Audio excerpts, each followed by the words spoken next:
और अब खबर दिल्ली से। दिल्ली के मुंडका में एक इमारत में लगी आग से अब तक 27 लोगों की मौत हो चुकी है। कई लोग अब भी लापता हैं। मारे गए लोगों में से अब तक सिर्फ 7 की पहचान हो पाई है।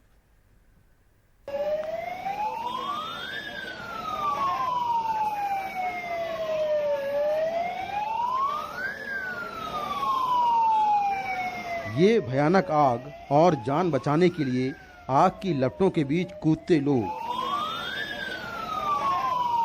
कोई रस्सी से उतरा तो कोई सीढ़ी से, लेकिन कई ऐसे भी थे जो धुएं के गुबार और आग की लपटों के बीच फंस गए। इस हादसे में 27 लोगों की मौत हो गई, 12 घायल हैं, जबकि कई लापता हैं। 27 बॉडी इसमें मिल चुकी है हमें। 27 में से 25 जो आइडेंटिफाई नहीं हो पा रहे हैं और 2 जो आइडेंटिफाइड हो जाएंगे और इसमें आगे फॉरेंसिक टीम जो है उसको एनालाइज करेगी, डीएनए के साथ चेक करेंगे सर। ये आग मुंडका इलाके की इसी 3 मंजिला इमारत में शुक्रवार शाम 4:30 बजे लगी। आग पहली मंजिल से लगी और तीसरी मंजिल तक पहुंच गई। इमारत में सीसीटीवी कैमरे और बिजली की तारें बनाने का काम होता है। हादसे के वक्त यूट्यूबर कमलेश दूसरी मंजिल पर मोटिवेशनल स्पीच दे रहे थे। कंपनी के अधिकतर कर्मचारी वहीं थे। प्रीति और उसका भाई विशाल भी दूसरी मंजिल पर थे। वो इसी कंपनी में काम करते हैं। प्रीति हादसे में घायल हो गई है। आप पे कोई कमलेश पता नहीं कोई यूट्यूबर है, वो हमें स्पीच देने आया था। 5 मिनट स्पीच चली थी, इतने में लाइट चली गई। बाहर हमने गेट खोल के देखा, हम सारे ऑफिस में इकट्ठा हो रहे थे ओल्ड डिपार्ट। तो गेट खोल के देखा तो काला धुआं था पूरी कंपनी में। तो हमने वापस गेट बंद किया कि कंपनी में जिधर हम रुके हुए हैं वहाँ पे धुआं ना फैले, वहाँ पे बंद किया। और नीचे जाते नीचे आग लगी हुई थी। जो हमारा गार्ड था उसका कुछ पता नहीं है, ना उसने कोई नोटिफिकेशन दी ना कुछ दिया हमें कि आग लग गई, कुछ लग गई, उसका कुछ भी पता नहीं है अभी। लाइट चली गई थी, फिर लाइट जनरेटर चालू करा, शॉर्ट सर्किट हो गया था।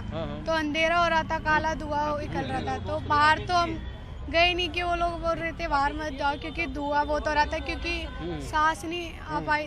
शीशे उसे तोड़े, फिर सांस उछली, ट्रेन से उतरे, कोई आधे रस्से लाए, लोग बाग रस्से बांध के उतरे, फिर गद्दे अद्दे बिछाए थे, वहाँ कूदे जा रहे थे सब।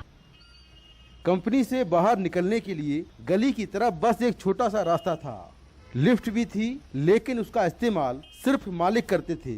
ये बताइए कि आग लगने के बाद लोग निकल क्यों नहीं पाए? जी जीना है 3 फुट का। अच्छा। और इसमें सिंगल गेट है 3 फुट का। अच्छा। इसलिए नहीं निकल पाए। इसमें कोई बड़ा गेट नहीं है, कोई दूसरा रास्ता नहीं आने जाने का। अच्छा। एक लिफ्ट है, वो भी सिर्फ मालिक के लिए और मैनेजर के अलाउड है। वर्कर लोगों के लिए अलाउड नहीं है। रिहायशी इलाके में चल रही इस कंपनी के पास ना तो फायर का एनओसी है और ना ही आग बुझाने के इंतजाम, लेकिन फिर भी बुलडोजर चला रही एमसीडी ने इस पर कार्रवाई नहीं की। हालांकि हादसा होते ही एमसीडी ने आदेश दिया कि 10 दिन के अंदर ऐसी सभी अवैध फैक्ट्रियों की पहचान कर उनके खिलाफ कार्रवाई होगी। जी हाँ, राहत और बचाव का पूरा हो चुका है। We are winding up the operation. अच्छा सर, आपने सर्च ऑपरेशन किया, क्या कुछ मिला है सर्च ऑपरेशन में? देखिए, हमने 27 बॉडी रिकवर की थी। सुबह जो है कुछ और बॉडी के रिमेन मिले हैं, अभी उनको आइडेंटिफाई किया जा रहा है। ये 2 लोग हैं या 3 लोग हैं। टोटल हमने लगभग 30 गाड़ियाँ भेजी थी और 125 से करीब 130 आदमी को सर्च ऑपरेशन में लगाया गया था। हाँ सर, 2 बातें और हैं। क्या इस कंपनी के पास फायर का एनओसी था? दूसरा, कंपनी के अंदर क्या फायर फाइटिंग इक्विपमेंट थे? दोनों नहीं थे। अच्छा, दोनों नहीं थे। देखिए, जब एनडीआरएफ की टीम पहुंची थी उस टाइम काफ़ी हीट होने के कारण हमें अंदर पहुंचने में थोड़ी दिक्कतें हो रही थी, लेकिन अभी लगभग फायर पे कंट्रोल हो चुका है और हीट भी जो था वो कूलिंग की कंडीशन में है। अभी हमारी टीम 2nd फ्लोर पे लगभग 70 से 80% जो सर्च का कार्रवाई वो कंप्लीट कर चुकी है।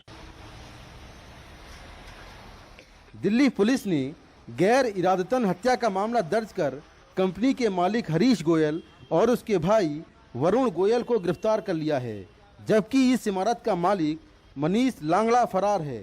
हरीश और वरुण के पिता अमरनाथ की भी इसी हादसे में मौत हो गई है।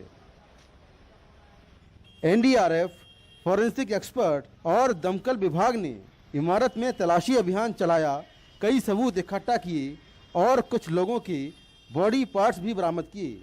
मौत की ये फैक्ट्री तमाम नियम और कानून को ताक पर रखकर चलाई जा रही थी, लेकिन इन नियम और कानून की हमें तभी याद आती है जब ऐसी घटनाएं होती हैं। लेकिन सवाल उन लोगों के परिवारों का है जिन्होंने यहाँ तड़प तड़प कर अपनी जान गंवाई है। नई दिल्ली से कैमरामैन सचिन गुप्ता के साथ मैं मुकेश सिंह, NDTV इंडिया।